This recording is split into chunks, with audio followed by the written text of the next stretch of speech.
Olá, seja bem-vindo a mais um podcast. Que incrível ter você aqui. Você já possa aí começar a compartilhar, dizer para os seus amigos que começou mais um podcast. Está na hora da gente começar aqui a discutir sobre algum tema muito incrível que talvez tenha cercado você, a tua vida aí por tanto tempo. E agora está na hora de você aprender sobre um tema muito importante que a gente vai conversar aqui, que a gente já tem divulgado aí esses dias, sobre será que perdemos salvação? Então temos que entender sobre isso, entender sobre a nossa salvação, como que isso aí pode acontecer na nossa vida, será que realmente perdemos, será que não perdemos? O que somos os tais eleitos ou não? E aí por aí vai. E a gente mais uma vez está aqui com o nosso convidado incrível, Pastor Franco Júnior. Dê as boas-vindas pessoal, seja bem-vindo mais uma vez. Prazer, mais uma vez, poder estar aqui e esclarecer algumas questões que às vezes causam muita dúvida, né, nos irmãos, em toda a igreja. Eu acho que vai ser muito bom a gente poder tratar desse assunto, esclarecer essas dúvidas e a gente evitar, pelo menos diminuir bastante algumas perguntas, né? E é isso aí, hoje a gente está aqui hoje com a Bíblia, porque o assunto hoje vai precisar bastante ler alguns versículos, entender alguns pontos, porque é algo que sempre gera muita dúvida, né? Vamos indicar livros hoje, porque que a gente quer que aqui seja um ponto de partida, onde te gere curiosidade, te gere aí engajamento, onde talvez você que esteja nos assistindo hoje pela primeira vez vai conversar sobre esse assunto, talvez nunca soube sobre isso, ou nunca se interessou em perguntar exatamente sobre as questões que a gente vê aqui.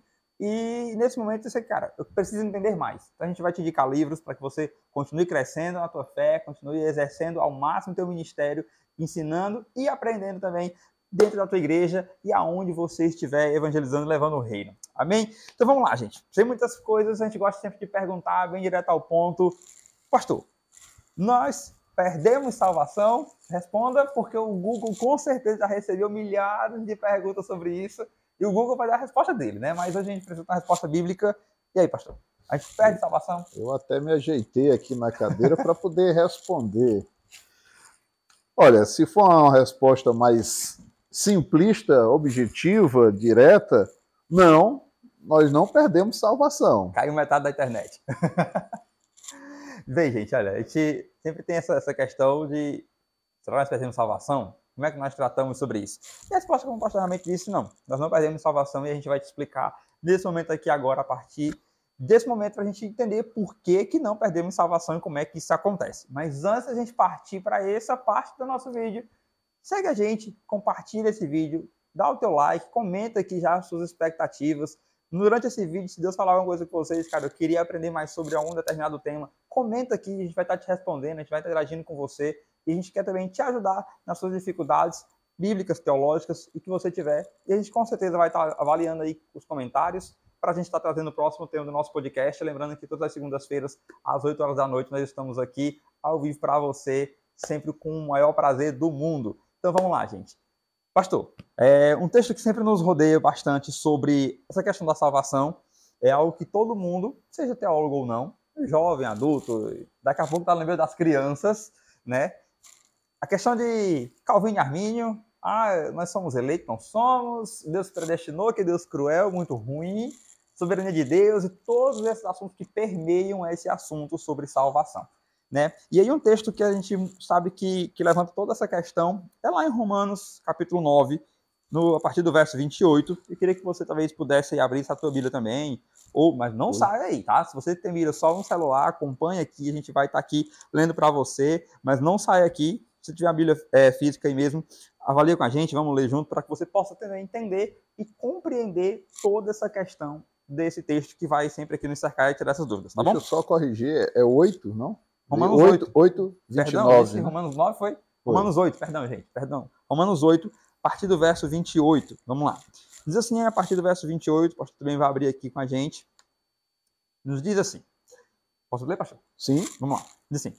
E nós sabemos que os que amam a Deus, a Ele, esses os ajuda em tudo aquilo que é vantajoso para o próprio bem daqueles que os designou antecipadamente para que fossem chamados.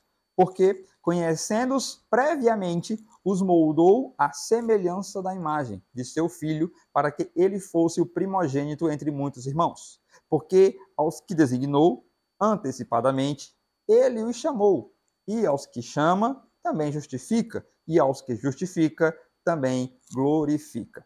E aí esses 3 versos aqui, principalmente o verso 28 e 29, vai nos dizer que Deus começou a predestinar a galera, predestinou gente para ir para o inferno, predestinou gente para ir para o céu. E se Deus tiver te predestinado para ir para o inferno, me predestinado para ir para o inferno, pastor, e agora? O que é que eu vou fazer da minha vida? Bom, primeiro a gente precisa elucidar algumas questões, né? Primeiro, a predestinação é uma doutrina bíblica. Agora, como se dá essa predestinação é que nós precisamos compreender. Então, de antemão, vamos esclarecer o seguinte: sim, existe predestinação na Bíblia, nós estamos diante de um texto que expõe isso.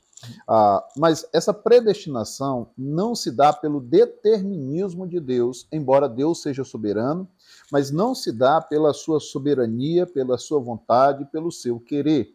O texto é bem claro e a gente começa dizendo aqui no versículo 29, pois aqueles que de antemão conheceu, também os predestinou.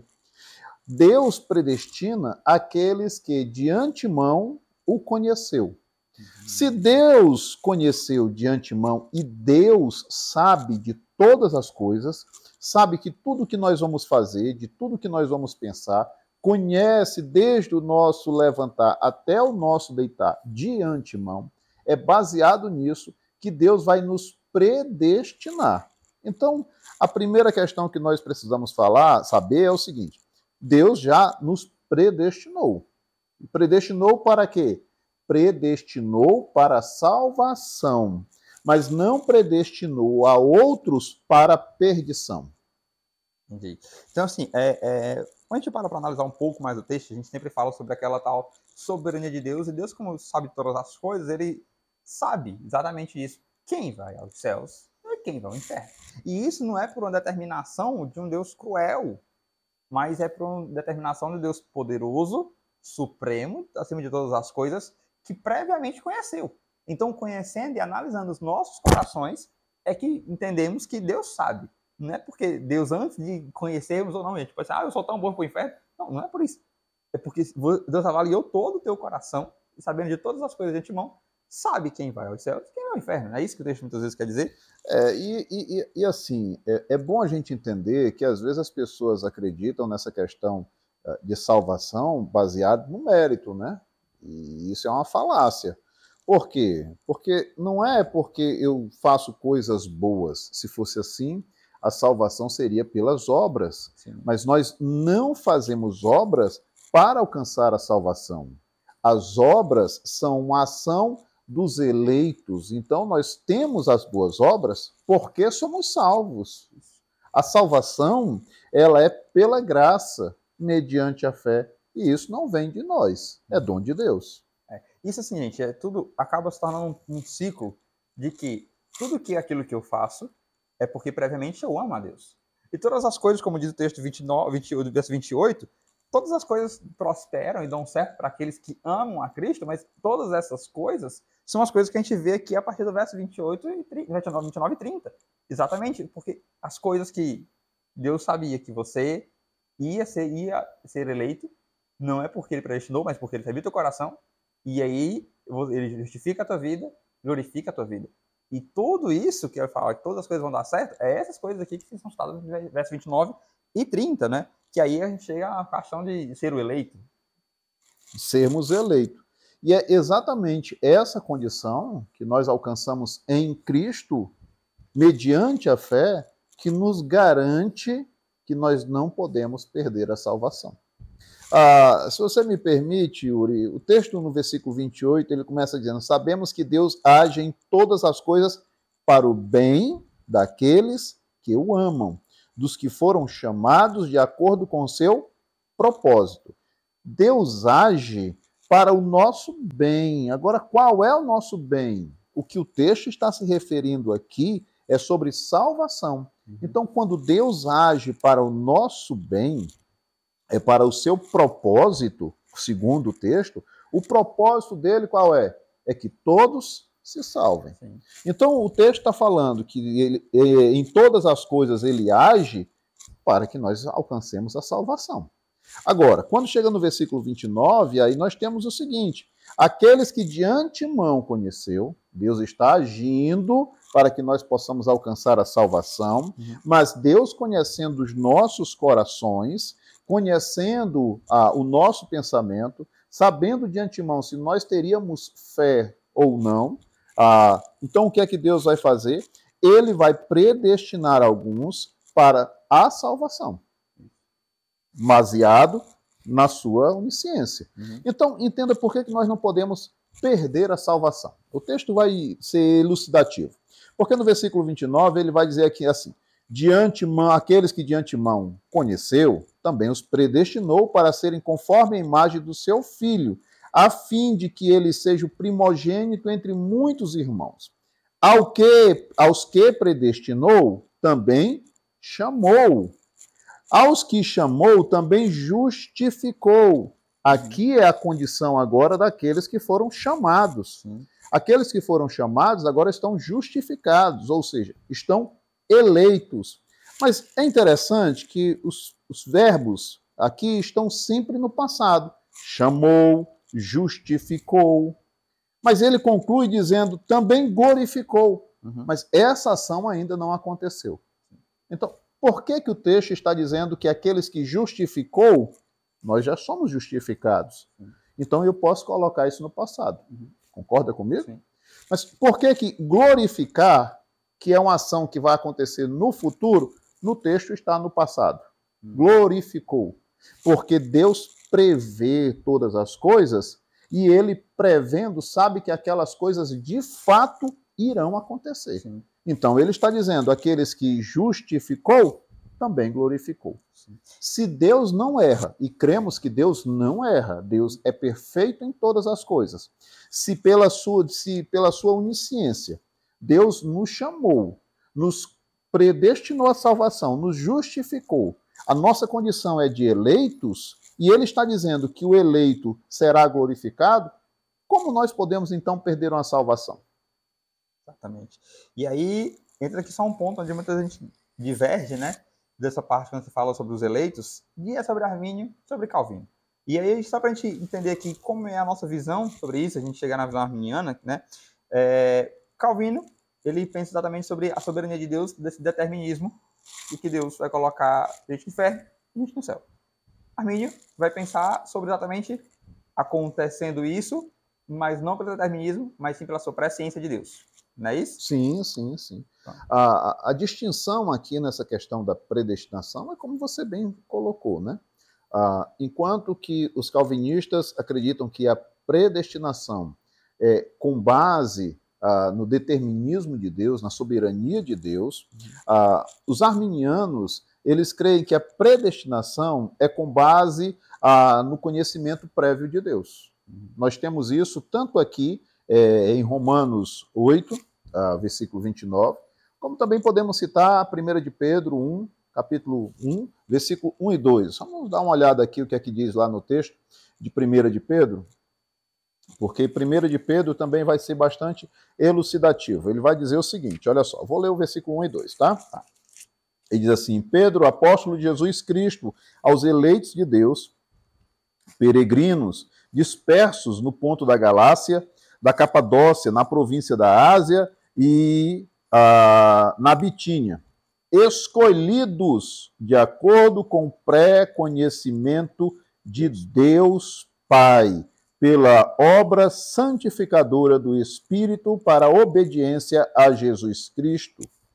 O que é que nós temos aqui é Pedro agora reafirmando o que nós acabamos de falar com base no escrito de Paulo. Então, Paulo vai dizer que nós somos predestinados com base na presciência de Deus. Pedro está dizendo a mesma coisa, que nós fomos, e o texto aqui vai falar exatamente sobre eleição. Pedro está escrevendo aos eleitos, e ele está dizendo como se deu essa condição de eleito. Ela se deu com base no pré-conhecimento de Deus. Show, ótimo. Aí, só para que a gente esclareça, então entenda, se Deus determinou, predestinou alguém para a salvação, como nós podemos perder a salvação? Se a salvação é do querer e o efetuar de Deus. De um Deus que não erra. Que não erra? Então ele sabe exatamente aquilo que está acontecendo. Só que aí, pastor, a gente entra num dilema, assim, talvez muita gente já esteja se perguntando sobre isso. Coisas que acontecem rotineiramente a cada domingo em todas as igrejas, creio eu, assim, né? Que toda hora de culto o pastor vai fazer o apelo, vai perguntar se você quer aceitar Jesus, vai fazer uma pregação e tal. Cada igreja tem o seu método de fazer, mas a gente vê praticamente em todas as igrejas de forma unânime uma outra pergunta. Além de se você quer aceitar Jesus, né? E também tem aquela pergunta se você quer se reconciliar com Cristo. E aí aquela coisa, se você quer voltar aos caminhos do Senhor, se você quer aceitar Jesus de novo, né? Tem igreja que até batiza de novo. E aí, então assim, gente, como é que é possível, se nós não perdemos salvação, nós reconciliarmos com Cristo? Porque se nós estamos reconciliando é porque perdemos. Então, onde que se dá essa reconciliação aí? Porque, afinal, essa é a principal pergunta hoje, né? Porque a gente acabou de entender o que é o salvo, né? Se você hoje, cara, eu entendi, estou nessa condição. Então, se você está nessa condição de que eu vivo pela fé, vivo realmente aqui amando a Cristo e querendo mais de Deus a cada dia mais, realmente assim as coisas acontecendo, você tem essa condição de que você é justificado por Deus, né? E todas as coisas vão cooperar para o bem da tua salvação, tá? Então, que isso vai acontecer. E o nome de Jesus vai ser glorificado pela volta de Cristo. Mas, onde é que entra, então, a questão dos reconciliados, né? Porque a gente usa muito essas questões de gente que se afasta do Senhor, tem 7 demônios dentro de você agora, e tem muita coisa que a galera coloca, e isso é um peso sobre as pessoas que se afastam, né? Que é a falta da fé, enfim. Então, vamos agora, sim, trabalhar em cima do que a gente realmente se propôs hoje, que é sobre perfeita salvação. Como é, então, que se dá isso aí, já que a gente não perde? Aí, como é que a gente volta, se a gente nunca foi? Aí tem uma questão que, assim, as pessoas me perguntam muito assim, pastor, você é reformado? Eu digo, não sou reformado. Eu sou pentecostal. Uhum. Outros me perguntam, pastor, você é calvinista? Não, eu sou arminiano.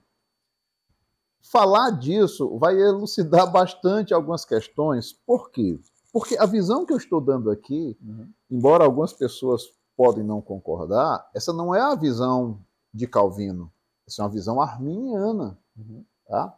E aí a gente começa a falar, tá, e de onde se tirou a ideia de que se possa perder a salvação? Aí algumas pessoas, equivocadamente, atribuem isso à teologia arminiana. E isso não é verdade. Isso deriva de uma teologia arminio-wesleyana e não de Arminio. Então, é interessante a gente explicar isso. E vale ressaltar, Yuri, que nós teremos em breve um curso sobre teologia arminiana, né? E aí vai esclarecer tudo isso. A previsão é que tem tal da Black Friday, né? Uau. A gente lance nessa Black Friday o curso de teologia, a introdução à teologia arminiana. Muito bem. Então espere aí, fique ansioso, já aguarde aí, comenta aí, eu quero esse curso, para que você já possa aí receber, talvez no WhatsApp, algum comentário que a gente vai te lembrar e que a gente vai estar lançando esse curso agora em novembro, com promoções já de lançamento, ainda junto com a Black Friday, então vai ficar muito bom para que você possa aí ter mais conhecimento sobre toda essa teologia arminiana. Lembrando que a gente tem aqui hoje uma coleção de livros para te indicar, não sai daí, daqui a pouco a gente vai te indicar os livros, vai te passar direitinho o que é, links para que você possa comprar vão estar aqui embaixo e você possa crescer muito no conhecimento de Deus aí hoje, tá? Se você ainda não comentou, não deu like, não compartilhou esse vídeo ainda, não perde mais tempo, vai aí, comenta, compartilha, porque a gente vai agora partir para algo muito importante, exatamente para esse, de como que a gente lida com essas questões dentro da igreja, ao que parece tão cotidiano em todas as igrejas, não é isso? Então, vamos lá, pastor, para a gente agora partir para outro ponto dessa perfeita salvação ou a tal da reconciliação. Bom, essa visão, ela começa por uma interpretação lá no livro de Hebreus. A gente pode até correr lá, né? Dar uma olhada lá em Hebreus capítulo 6, os versículos de 4 a 6. E aí nós teremos o seguinte. Deixa eu agora achar o meu Hebreus aqui, né? Hebreus 6, capítulo 4. Capítulo 6, né? Capítulo 6. Hebreus 6. Hebreus 6. Verso 4. A partir do versículo 4, ele vai dizer assim: Ora, para aqueles que uma vez foram iluminados, provaram o dom celestial, tornaram-se participantes do Espírito Santo, experimentaram a bondade da palavra de Deus e os poderes da era que há de vir, e caíram, é impossível que sejam reconduzidos ao arrependimento, pois para si mesmo estão crucificando de novo o Filho de Deus, sujeitando-o à desonra pública. Bom, por que começa aqui uma interpretação desse texto? Porque existem mais pensamentos, né, ideias sobre esse texto. Mas eu posso citar aqui pelo menos 3 ideias básicas sobre esse texto, mostrando as suas origens e justificando por que há esse pensamento sobre perca de salvação. Tá? E aí corrigindo essas questões e se a pessoa se desviou, perdeu salvação, não perdeu salvação. Né? Então, veja bem, o que o texto está dizendo aqui, irmãos? Ora, aqueles que uma vez foram iluminados, uma leitura mais superficial dá a entender de que as pessoas foram iluminadas, provaram o dom celestial, tornaram-se participantes do Espírito, experimentaram a bondade da palavra de Deus e os poderes da era que há de vir.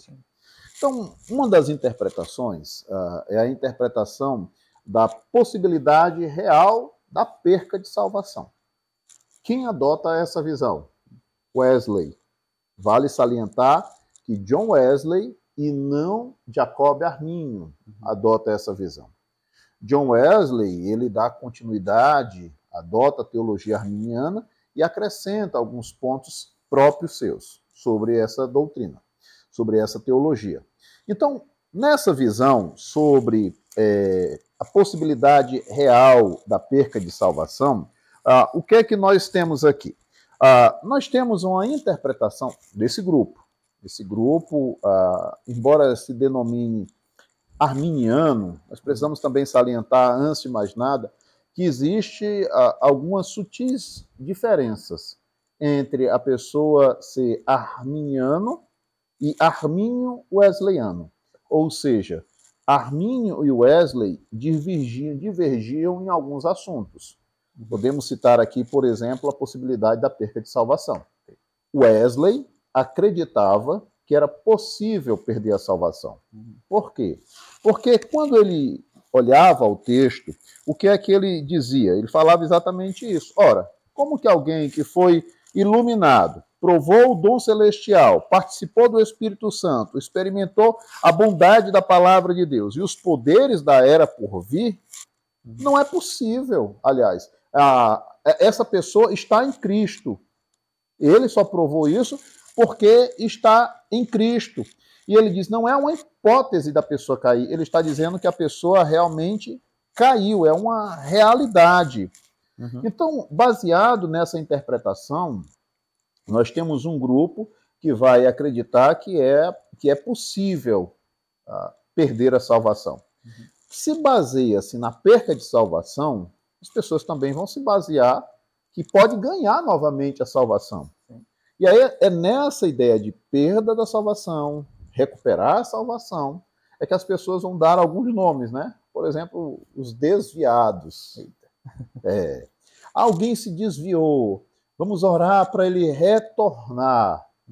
E a gente, de fato, escuta muito isso. O que eu lamento é que a gente, às vezes, escuta isso e é atribuído isso à doutrina arminiana. E isso não é verdade, vale salientar isso. Agora, nós temos um problema aqui, um problema bíblico dentro do próprio texto. Qual é o problema? Bom, as pessoas acreditam que pode perder a salvação. Aí nós citamos lá Romanos 8, 29, a partir do 29 e 30. Lá vai dizer que Deus predestinou conforme a sua presciência. E predestinou para ser glorificado. Deus erra? Deus não erra. Então, como alguém pode perder a salvação? Ok, mas a gente vai para o texto de Hebreus, e aqui a gente precisa ter uma sinceridade. Não é só para mim, para muitos teólogos, esse, sem sombra de dúvida, é um dos textos mais difíceis de se elucidar de toda a Bíblia. Então, eu vou citar aqui 3 interpretações, mas existem outras, né? Mas para nós aqui é importante citar três interpretações. Uma delas está dizendo isso, pode perder a salvação. Mas aí gera outro problema. Qual é o problema? Como é que se ganha de novo? Como é que se ganha? Por quê? Porque se nós olharmos o texto, eu quero chamar a atenção novamente para o texto. O texto no versículo 6 vai dizer assim, ó, e caíram. Isso. Então, essa turma que entende que pode perder a salvação vai fazer a leitura no original grego, e lá no original grego, essa palavra dá a ideia de estar em um patamar e caiu para o outro.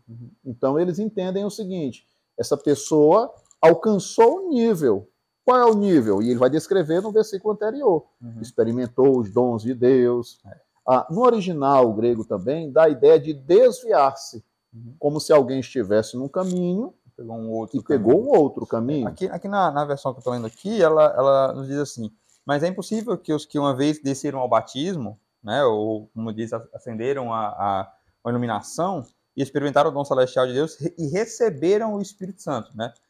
E provaram a boa palavra de Deus e o poder do mundo vindouro. Exatamente isso eu li aqui, talvez fique só um pouco mais fácil você compreender alguns termos que a Bíblia está usando aqui, para que você, mais uma vez, a gente sempre tem a ideia do nosso podcast, é que você se identifique em alguma coisa, e que você aí se identifique onde você está e autoavalie. Quando a gente fez o outro podcast sobre uma questão das igrejas, se você avalia sua igreja, como é que você estava sendo, seus pastores, a forma de liderar os seus ministérios, né?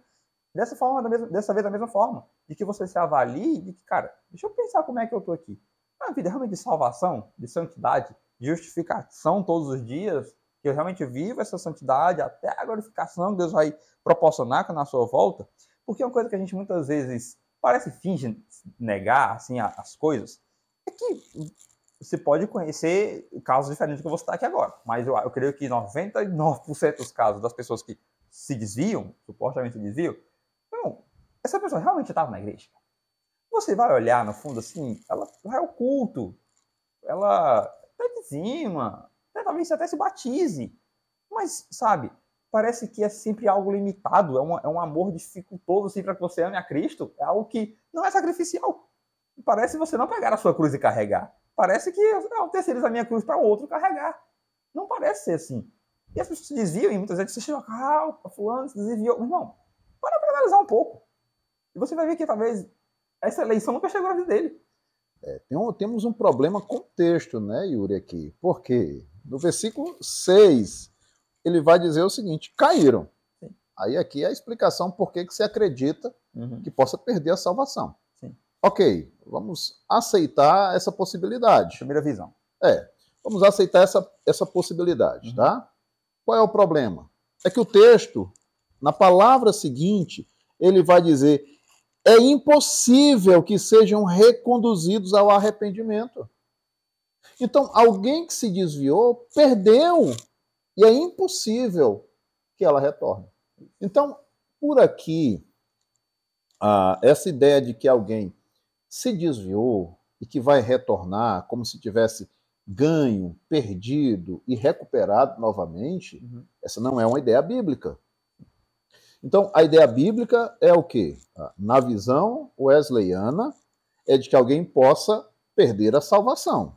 Ok? Agora, quando nós olhamos para o texto bíblico, nós temos um problema com isso. Qual seria o problema?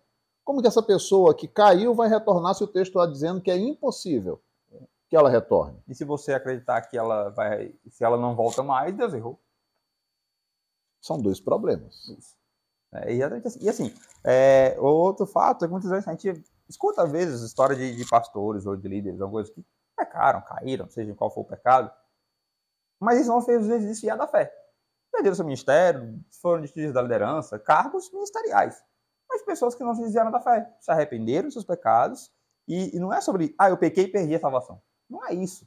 Mas você pecou e continuou o caminho de redenção com Cristo, amando a Cristo, passou por um processo, talvez, de disciplina, ou alguma coisa na tua igreja, por forma que for, seja feita, mas que você se submeteu à vontade de Deus. Até porque o texto bíblico também vai nos dizer que aquele que diz que não peca, já pecou, né? Isso. Mas aí nós temos uma segunda opção, uma segunda hipótese, né? uma segunda possibilidade interpretativa desse texto. Se a primeira é atribuída a John Wesley, né, a segunda ela é atribuída aos calvinistas. Tá? Agora, vale ressaltar, não a Calvino, mas aos calvinistas. Os seguidores que vieram pós ele. E muitos na atualidade, né? Nessa daqui, vamos só citar algumas coisas mais breves. Por quê? Porque não seria o nosso foco, né? Só para esclarecer. Mas a possibilidade hipotética que os calvinistas, ou pelo menos boa parte dos calvinistas defendem, eles afirmam que isso é uma hipótese. E a interpretação para o versículo 6 não é "e caíram", é "se caírem". Então ele está levantando uma hipótese que se eles caírem... Agora, outra coisa que vale ressaltar é que para qualquer uma das visões, aqui nós não estamos falando da possibilidade do pecar. Porque ele pecou. O problema aqui é a apostasia e não o pecado. Aconteceu isso, foi um pecado. Não é isso que o texto está dizendo. O texto está falando aqui sobre apostasia. Alguém que vai se distanciar, se afastar, negar a fé. Aí não é a gravidade do pecado, até porque a Bíblia é bem clara no pecado que ela fala que é contra o Espírito Santo, que aí é uma outra situação. Mas seja um pecado classificado humanamente mais grave ou menos grave, não é sobre essa questão exatamente, né? É sobre o abandono da fé. É sobre deixar realmente a fé de lado, esquecer atributos disso e viver a sua própria sorte. Sim. Você acreditar na sua própria sorte, no que você quiser no meio do mundo, e apostar na fé realmente. Então é esse "se caíram", né? Exatamente. Então é muito importante que você esteja muito atento a esse vídeo sobre os termos que a gente está usando aqui, porque termos poucos minuciosos é que vão fazer diferença entre uma visão e outra, e que vai realmente elucidar aí todo o teu entendimento sobre o que a gente está conversando, porque é uma questão, muitas vezes, realmente teológica, né? Talvez seja a primeira vez que você esteja vendo uma conversa teológica assim, de detalhes, mas que influenciam anos de estudos, dedicações de pessoas, historiadores, teólogos e por aí vai, pessoas, pastores famosos que a gente tem no nosso meio, que acredito, como você falou, exatamente nesse "se cair", né? É uma hipótese que pode ou não acontecer, é um aviso, né? Exatamente é isso. Tem os textos, verso 4 e 5, e um aviso no 6. Que é exatamente essa visão dos calvinistas um pouco mais modernos. Só para que a gente conclua, né? E eles se baseiam em quê? Eles são, de fato, procuram ser bastante bíblicos, né? Então, em que se baseia nessa hipótese? No versículo 9. Se você acompanhar comigo, o versículo 9 vai dizer: "Amados, mesmo falando dessa forma, estamos convictos de coisas melhores em relação a vocês, coisas próprias da salvação." Então, ele, baseado no versículo 9, é como se ele estivesse falando de uma hipótese. Agora, como eu disse, esse texto, e essa não é opinião exclusiva minha, diversos teólogos vão concordar, vão dizer isso, é um dos textos mais difíceis de interpretar. A gente tem que ser honesto com isso, né? Então, assim, tem essas duas visões primárias, aonde a primeira é a possibilidade da perca de salvação. John Wesley concorda com ela. Os arminio-wesleyanos adotam essa visão. Tem a segunda opção, que seria a visão de boa parte dos calvinistas, aonde isso seria uma hipótese. Mas tem uma terceira possibilidade. Qual é a terceira? A terceira possibilidade, isso aqui talvez choque algumas pessoas que vão ouvir, né? Por quê? Bom, quem defende essa visão, essa terceira visão, são, primeiro, os reformadores.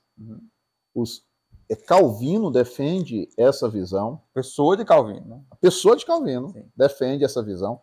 Todos os reformados, os reformadores e hoje os reformados, né, vão concordar com essa visão. E o que é que eles vão dizer? Eles vão dizer que esses indivíduos aqui, descritos no livro de Hebreus, podem até professar a fé cristã, mas, de fato, nunca foram cristãos genuínos. E, pasme, quem concorda com essa visão é Jacó Arminio. E é isso, exatamente assim.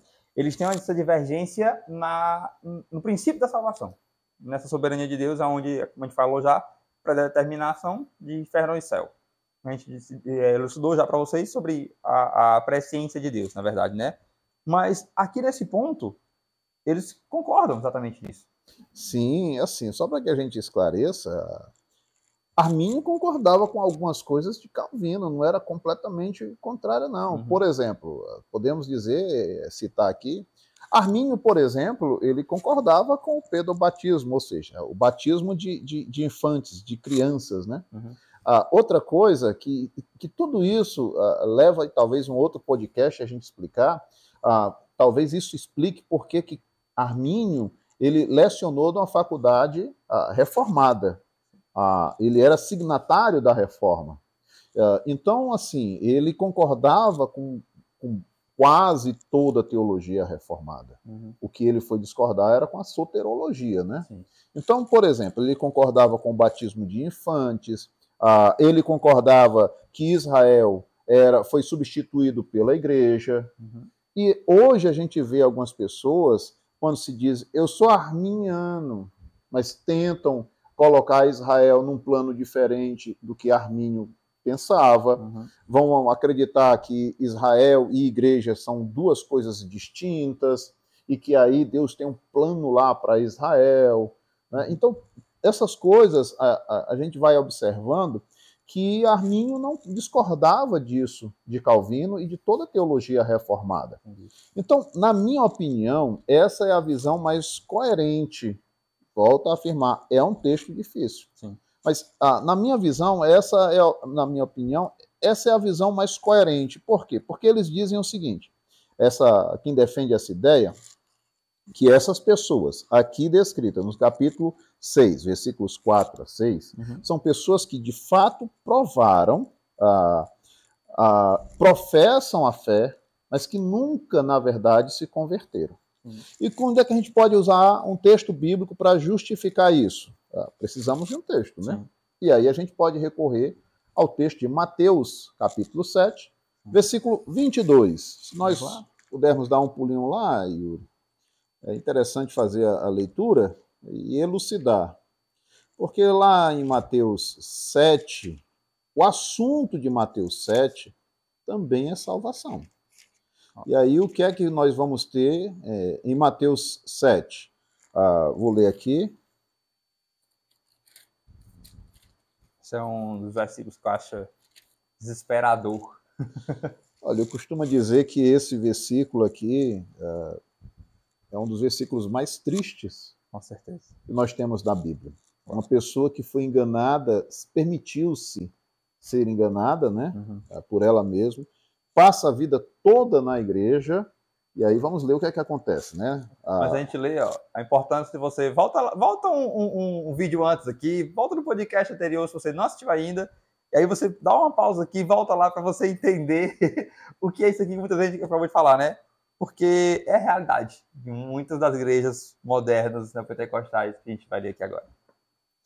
O que é que nós temos aqui no versículo 21, capítulo Mateus 7, 21? Nós temos o seguinte: nem todo aquele que me diz Senhor, Senhor, entrará no reino dos céus, mas apenas aquele que faz a vontade do meu Pai que está nos céus.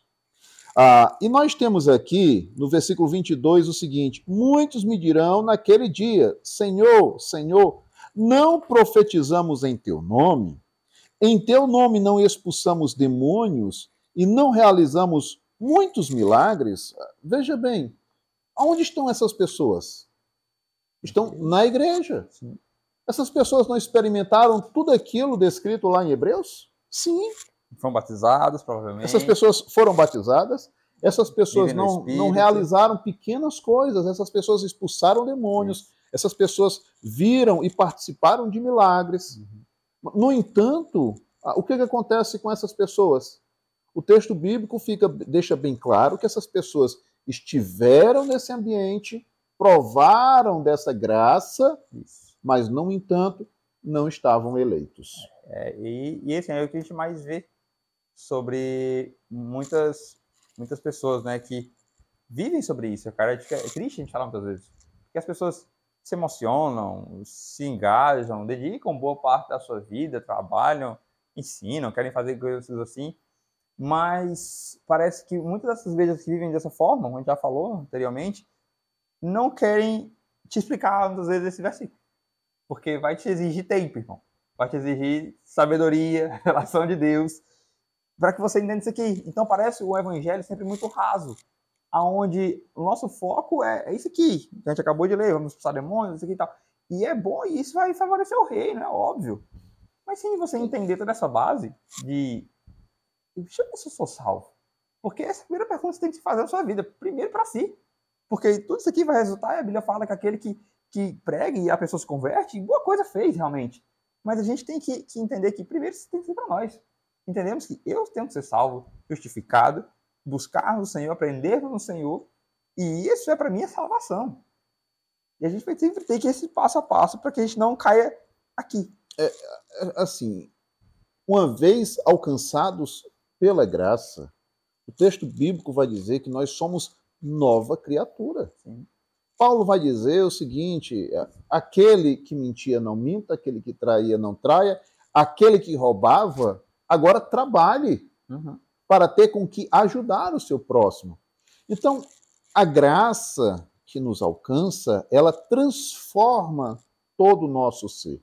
E aí tem uma coisa que as pessoas não compreendem por falta de uma explicação, e eu não estou dizendo que o pastor é quem é culpado. Muitas vezes as pessoas não vão aos cultos de doutrina, às escolas bíblicas, e acabam querendo se alimentar de toda a doutrina cristã apenas aos domingos.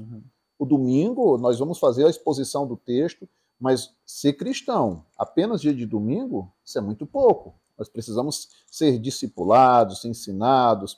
E qual é o problema que muitas pessoas relatam para mim? Eu tive uma vez uma pessoa aqui na igreja que, após eu fazer a exposição do texto, explicar a questão da salvação, explicar que a pessoa não perde salvação, ela olha para mim e diz assim: quer dizer, pastor, que uma vez salvo, salvo para sempre?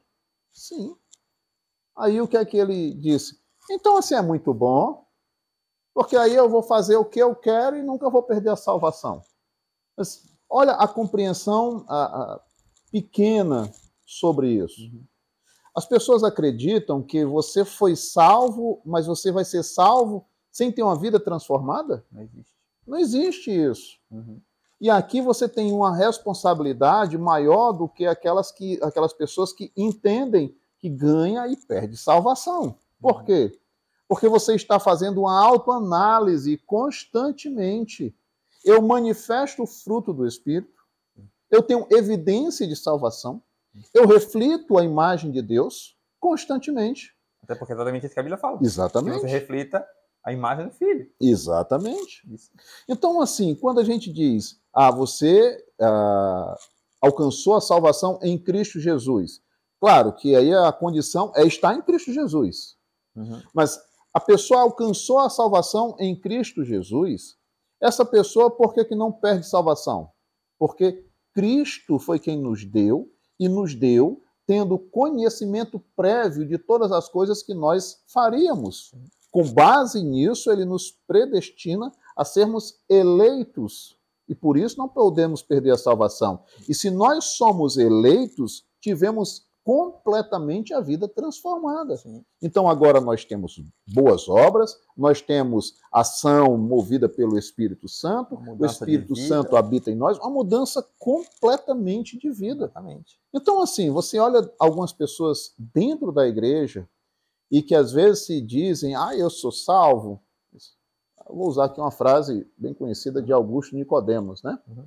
O reverendo Augusto Nicodemos, ele disse o seguinte: eu não quero saber se você tem dons espirituais, se você fala em línguas, se você opera milagres. Ele disse: eu quero saber como é que você trata a sua esposa e os seus filhos, quem é você no dia a dia, e se você manifesta a graça salvífica no seu dia a dia. E é exatamente isso, pastor, sabe? Assim, que a gente começa a entender, como eu falei já a vocês, analisem algumas pessoas. Na sua volta, na sua vida. Uma pessoa que, cara, novo convertido, talvez ele passe ali, vamos falar um pouco assim sobre a vida prática cotidiana da igreja.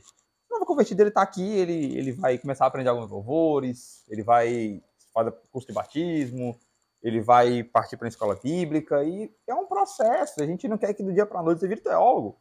Tem as pessoas que amam estudar e ler e vão despontar rápido, né? E isso não é um pré-requisito. Você tem que ser teólogo para entrar no céu? Não é um pré-requisito isso. Mas é um pré-requisito que você se interesse na palavra de Deus. Que isso te transforme. Que se você tem tempo, e todos nós, muitas vezes que sermos jovens, temos tempo para isso. Temos que nos dedicar a isso. A palavra de Deus nos coloca a obrigação de defendermos a nossa fé. Mas que mudança radical é essa que você não defende a tua fé?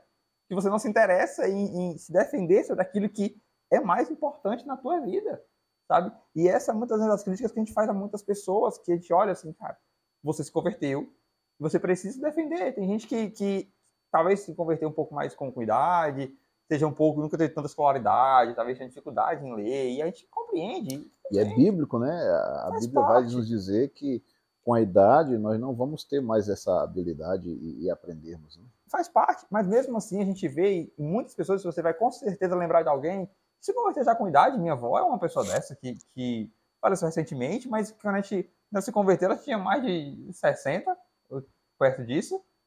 Acho que tinha mais ou menos isso. E lia a Bíblia, e amava, e fazia perguntas assim, capciosas dessa forma, né? Muitas perguntas. Muitas perguntas, e era de idade, e era difícil as coisas entrar na cabeça dela. Você vai falar de graça para uma senhora que muitas vezes veio da igreja católica e passou sobre toda aquela penitência de que você tem que fazer isso para que você tenha aquilo. Então, imagina só, você falar de graça, que algo parece simples, mas de um Deus rigoroso. Que é uma graça que você tem que ser obediente, obedecer às suas leis e amar elas. Mas para você amar, você tem que conhecer. E a palavra de Deus quase inteira ela vai te dizer, ame as leis. Ame as leis. Mas como é que você vai amar se você não conhece? Como é que você alcança salvação se você não conhece as leis e a palavra de Deus? Sabe, gente? É isso que a gente coloca para você. Que a gente... eu não sei se eu sou salvo. Então, irmão, não é. Não dá para você... Quem é, irmão, não tem dúvida. Sabe que pergunta aquela... Muitas vezes as pessoas perguntam, será que você vai para o céu se Deus voltar agora? E tem gente que pergunta, deixa eu ver. Como assim, irmão? Deixa eu ver. Ou você diz, eu vou, ou você não conhece a própria vida. E sempre ficamos muitas vezes nessa pergunta questionada pelos pastores, por pregadores. Se Jesus voltasse agora, você vai para o céu? Eu vou te perguntar, se Jesus voltasse agora, você vai para o céu, irmão? Comenta em nome de Jesus, eu vou. Porque se você pensou, cara, revê o vídeo. Revê as suas ações, revê o que está acontecendo. Se você, cara, eu acho que eu não sou salvo, batizei, fiz isso, mas eu preciso mudar a minha vida. Porque Deus pré-conheceu o meu coração e que nesse dia eu ia mudar a minha vida e eu realmente viver uma vida em santo. Não é isso? Sim, eu penso que nós precisamos, de fato, fazer essa análise constantemente, né? Quais são as características de um salvo, de um eleito? Vamos lá, para ajudar o pessoal. Vamos lá. Eu acho que, biblicamente, a primeira coisa é nós amarmos ao Senhor. E aí eu digo algumas coisas aqui, eu vou citar aqui agora publicamente, eu falo muito na igreja assim. Imagina aí uma situação hipotética que alguém chega para mim e diz assim, pastor, eu gosto muito do senhor, mas não gosto da sua esposa, não. Temos um problema, né? Mas nós podemos ter um problema ainda maior, se alguém chegar para mim e disser assim, pastor, eu gosto muito da sua esposa, mas não quero conversa com o senhor, não. Aí é um problema grande. É um problema grande. Mas, às vezes, nós dizemos assim, que é o problema dos desigrejados, e a gente vai só falar sobre isso, que isso aí dá assunto para outro podcast, né? Mas o problema é que as pessoas dizem assim, eu amo Jesus, mas eu não gosto da igreja. Como assim? Se Jesus deu a sua vida pela igreja, e ele diz que o homem tem que amar a sua esposa como Cristo amou a igreja e deu a sua vida por ela. Então, se você quer verificar a sua vida, esses sinais claros de salvação, podemos começar por aqui. Você ama a Cristo, você tem aberto mão de tudo na sua vida por Cristo, pego a sua cruz, carregado, negado a si mesmo, mas também tem servido a igreja, porque nós temos que amar a Cristo e servir a igreja. Nós temos que ter esse voluntariarismo para com a igreja, servir a igreja. A outra característica é um abandono. E aí, Pedro, segunda de Pedro, vai dizer isso, nós precisamos a abandonar algumas coisas, né? E aí nós temos diversos outros textos que vão dizer o que é que nós precisamos deixar, precisamos abandonar, é abrir mão do nosso ego, do nosso orgulho. Às vezes as pessoas que se dizem cristãs dizem assim, eu não consigo perdoar, como se o perdão fosse um sentimento. Uhum. Então, são essas coisas que nós temos que observar. Quando alguém me fere, como é que eu lido com isso? É claro que a gente se chateia, é claro que a gente se magoa, mas como é o sentimento que fica ali? Então são essas coisas que nós vamos observando se nós fomos transformados pela graça. Agora, também nós não podemos nos desesperar e dizer o seguinte, eu ainda tenho essa dificuldade, porque quem transforma a nossa vida é o Espírito Santo. E ele vai fazendo essa transformação às vezes de forma mais gradual. Uhum. Isso não quer dizer que a salvação seja gradual, ela é instantânea. Agora, a regeneração leva um processo durante toda a nossa vida. Exatamente. E é isso aqui, sabe, gente? A gente fala isso exatamente para que você tenha essa ciência de que, tem coisas em mim que é aquela coisa, né? Pau que nasce torto, que ser direito. Não, irmão, não vai rolar não, viu? Nunca conheceu Jesus, que é carpinteiro? Exatamente. Então, assim, tem gente que tem dificuldade, às vezes, no perdão. Porque você sofreu um trauma, um abuso, algo que aconteceu na sua infância. E a gente entende que isso causa problemas psicológicos na nossa vida e é difícil. E a gente tem que ter simpatia para entender isso com as pessoas. E para Jesus entendia isso. O que ele não permite é que você não aceite a mudança ao fio da palavra. E aí, irmão, eu sei que vai doer. Como cada um na sua dificuldade vai apertar e vai doer.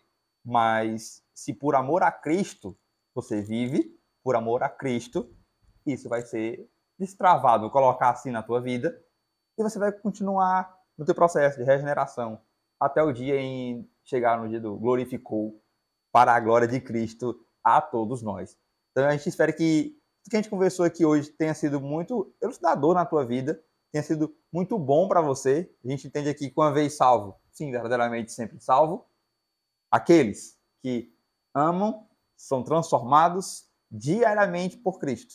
Pecamos? Pecamos. Mas pecamos cada dia menos, pela glória de Deus. E vamos continuar mudando a nossa vida, nos transformando, nos permitindo que Deus habite em nós e através disso a gente possa alcançar... De glória em glória. Exatamente, alcançar o caminho da glória eterna com o nome de Jesus Cristo, todos nós. Amém? E aí, para a gente encerrar, eu queria aqui que a gente lhe indicar alguns livros, uma coleção muito boa, muito incrível, a coleção de arminianismo, tá?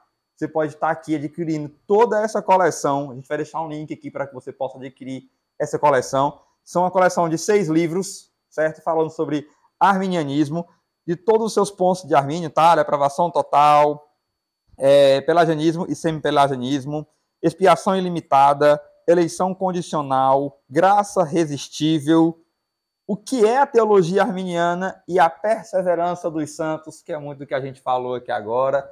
Perseverem, meus irmãos, no nome de Jesus. E o pastor tem um outro livro aqui também para indicar. Pastor, por favor, pega o livro aqui para a gente indicar. O livro Fé, Graça, Fé e Livre Arbítrio. Outro termo que a gente muitas vezes aí bagunça muito nas nossas mentes, nas igrejas. A gente vai deixando esses livros aqui para que você possa adquirir, você possa crescer aí. Então, no nome de Jesus, adquira, compra. Começa a fazer uma pequena biblioteca. Se você, não gosta muito de ler, são livros pequenos. A gente está dedicando livros pequenos. Você começa a ir na tua teologia, vai estudando, vai se dedicando a isso. E se você talvez tenha dificuldade naquilo que a gente conversou hoje, você precisa ler, irmão. Vai precisar, porque vai abrir o teu entendimento.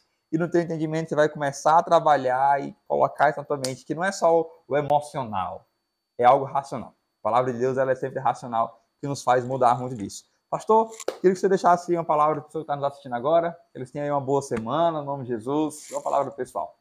Amém. Eu quero solicitar, né, as pessoas possam aí indicar alguns temas também, para que a gente possa elucidar. Nós temos alguns projetos, por exemplo, texto fora do texto, onde a gente vai pegar aqueles textos básicos e trazer elucidação sobre eles. Nós temos alguns projetos, mas nós gostaríamos de manter uma conversa que fosse muito daquilo, com a participação de quem está nos acompanhando, né? Então, que possa nos acompanhar. No mais, o que eu tenho a dizer Irmãos, a palavra de Deus diz que feliz é o homem que medita na palavra do Senhor dia e noite. O conselho bíblico é que nós venhamos a ler a sua palavra, se maravilhar com ela, nos alimentarmos dela. Lá em 2 de Pedro, capítulo 2, 1 de Pedro, capítulo 2, Pedro vai dizendo o seguinte, que nós devemos ser como crianças e desejar o leite espiritual, crianças recém-nascidas. Portanto, leia a palavra de Deus, em nome de Jesus. Muito bem, nós ficamos por aqui. Espero que você nos acompanhe nas nossas redes sociais. Você talvez não siga nosso perfil da nossa igreja ainda, Igreja de Leal de Juazeiro. Segue lá, essa semana o pastor vai estar lançando aí um quadrozinho para ele estar respondendo algumas perguntas para vocês, das mais triviais, das mais teológicas. Claro que umas demandam mais tempo do que as outras, mas talvez você tenha ficado com alguma dúvida, quero perguntar, mas queria uma resposta mais rápida. Segue lá nosso perfil que a gente vai estar divulgando um quadrozinho de perguntas e respostas para que você possa aí sempre estar elucidando todas as suas dúvidas e estar crescendo na fé. No mais, a gente se encontra na próxima segunda. Deus te abençoe, tenha uma excelente semana, viva na paz e na graça do Espírito Santo de Deus todos os dias, você e a tua casa. Um grande abraço e até mais.